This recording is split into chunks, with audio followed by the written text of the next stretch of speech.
Good Morning Business, Stéphane Soumier. Rodolphe Bonas donc avec nous, le patron de CACOM. Bonjour, Rodolphe. Stéphane. Et donc c'est 40 innovations retail numéro 2 qui est disponible en ce moment, non pas dans toutes les bonnes librairies mais sur Amazon. Voilà, comme tout bon bouquin qui se respecte. 40 innovations retail numéro 2. On est, et alors nous-mêmes d'ailleurs, on décide d'en parler très très largement. Vous savez, le déclic pour moi ça a été, je ne sais pas pourquoi je suis tombé sur ce chiffre d'ailleurs, nombre d'entreprises inscrites au registre du commerce. Vous le connaissez vous, le chiffre? Oh là là, non, là vous me posez 875 000. Ah oui. 875 000 entreprises Je françaises suis pas surpris. enregistrées au registre. Je suis pas surpris. C'est-à-dire, il n'y a pas que les grands groupes. Mais voilà. C'est ça. Ils sont tous dans une tornade de dingue. Ah oui, ça je vous confirme que le monde change au niveau du retail. Est-ce qu'on peut avoir, 3 directions pour essayer de s'orienter dans cette tornade en ce moment, Rodolphe? Les 3 très grandes orientations qu'on a pu constater au travers de ce bouquin, parce que vous savez qu'on va analyser vraiment les pépites de magasins qu'on va trouver dans le monde entier. Ouais. La première, qui est absolument incroyable, bien sûr, c'est l'expérience en magasin. On en avait beaucoup parlé, mais maintenant, ça y est, c'est une réalité. C'est-à-dire qu'on vient en magasin pour vivre des instants. Je vais vous donner un exemple tout simple, Stéphane. Un magasin que j'ai visité à Cologne, qui s'appelle Globetrotter, qui est une sorte de décathlon allemand. Et là-bas, à l'intérieur de ce magasin, tenez-vous bien, vous rentrez une piscine de 4,30 m de profondeur dans laquelle vous pouvez tester tenue de plongée et bouteilles. Mais aussi, c'est une piscine à remous où vous pouvez tester vos kayaks pour voir s'ils résistent bien au fond. Ensuite, à l'intérieur de ce magasin, on va trouver... Attendez. Les gars, parce que là, pour le coup... Vous enfilez la combinaison. Exactement. Vous avez les bouteilles et vous descendez à 4 mètres. À 4,30 m pour voir si jamais tout fonctionne bien. Dans un magasin. Mais c'est pas terminé, Stéphane.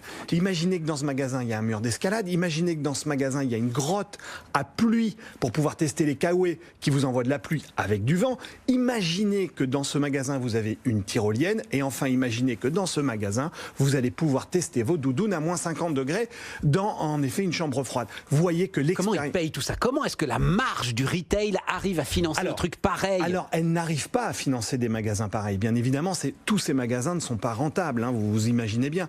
Mais en revanche, on a bien compris que demain, pour que votre public puisse venir adhérer à votre marque, il va falloir lui faire vivre des sensations et pas faire que vendre des produits. Donc c'est pour ça qu'on a besoin de créer des zones d'expérience dans les magasins. Et ça veut dire que la rentabilité, elle va se faire sur le site web qui est lié à ce magasin. Exactement, sur toute l'histoire. Et là, ce Globetrotter est un magasin de positionnement très spécifique puisque c'est un sport très nature. On va trouver. Et donc ça devient presque même un lieu de destination. Enfin, ils en parlent pour les centres commerciaux. Maintenant, un magasin à Cologne, tu dis, exactement. On va aller à Cologne voir ce truc de dingue. On est en plein centre-ville. C'est-à-dire, tenez-vous bien, Stéphane, on n'est pas à 20 minutes de voiture. Là, on est en plein centre de Cologne. Deuxième tendance. Deuxième tendance qu'on peut voir, ça c'est une tendance de fond, c'est qu'on commence à voir les premiers bénéfices du big data. Vous savez, le big data, on en parle partout, le big data c'est le grand jeu. Ça y est, on commence à le voir s'exprimer en magasin. Je vais vous donner un exemple très précis, c'est le fameux magasin 4 Stars de Amazon à Soho, qui est un magasin dans lequel Amazon, sur ses 300 millions de références, a pris 1,5 million de références, qui sont les best ventes, mais surtout les best notes. Et il a organisé son magasin qui ressemble, c'est la caverne d'Alibaba, on comprend pas ce que ça vend. Mais quand on rentre dans le magasin, on commence à comprendre, puisqu'en fait, tous les rayons sont triés avec voici les bouquins qui sont les best ventes, les best notes, d'accord. Et après, ensuite, il n'y a que du 4 étoiles. Il n'y a que du 4 étoiles, mais trié par thème. Donc vous avez les jouets, vous avez une table dans laquelle voici les best ventes de tous les produits qui sont vendus par 2. Voici les best ventes des habitants de Soho. C'est-à-dire, vous avez un mur dans lequel vous voyez que ce qu'achète votre voisin. Voici les best ventes. Et demain, on aura les best ventes des meilleurs cadeaux pour votre grand-mère. Mais je ne pense qu'à ça. C'est-à-dire, on sort de la période là, alors, et je ne pense exactement. Je ne sais pas quoi lui offrir. Exactement.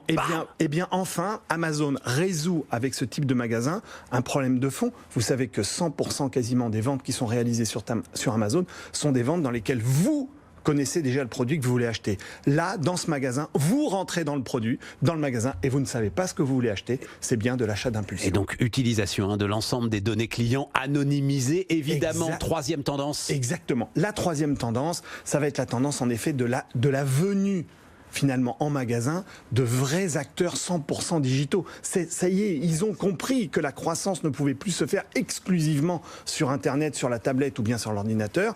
Et donc je vais vous donner cet exemple de Casper. Vous savez ce que c'est Casper? Casper, c'est le fameux vendeur de matelas par Internet, ces fameux matelas roulés.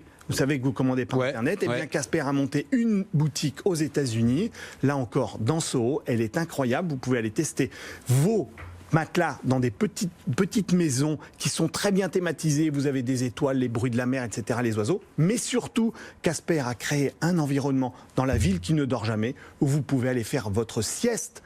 Vous allez faire votre sieste dans New York chez Casper. Allez-y, visitez ça. Ça coûte $25 les 45 minutes de sieste. On vous fournit le pyjama et bien sûr le masque pour vous endormir. C'est marrant parce qu'une journaliste qui travaille avec nous, qui a un projet d'entreprise de faire un nap truck.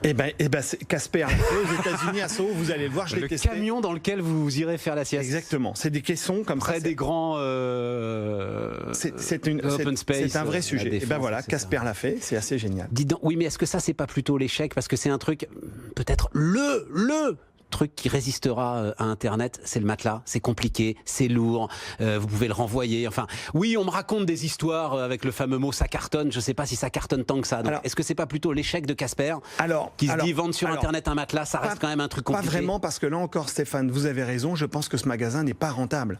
C'est-à-dire que là encore, je pense que ce magasin n'est pas rentable. C'est vraiment un magasin d'expression de son offre. Ça veut dire que quand même, et très très rapidement, parce qu'on est au bout, Rodolphe, non, mais ça veut dire que les commerçants de détail, les 870 000 dont je parlais là, s'ils ne sont pas liés justement à une firme qui est capable d'assumer la perte de rentabilité du magasin, ils ont du souci à se faire. Sachez que c'est vrai dans les deux sens. Sachez que c'est vrai qu'en effet, ces commerçants indépendants ont besoin de grandes marques pour leur donner de l'innovation et de l'agilité, mais aussi les grandes marques ont besoin de cet esprit d'innovation, cet esprit d'entrepreneur, cet esprit de terrain. De plus en plus, les grands réseaux master qu'on connaissait très intégrés sont en train de se franchiser et de devenir des réseaux de multi-indépendants. Pourquoi? Parce qu'ils ont besoin d'avoir sur le terrain, non pas des exécutants, mais avoir des chefs d'entreprise, Stéphane. Rodolphe Bonas, CACOM sur BFM Business.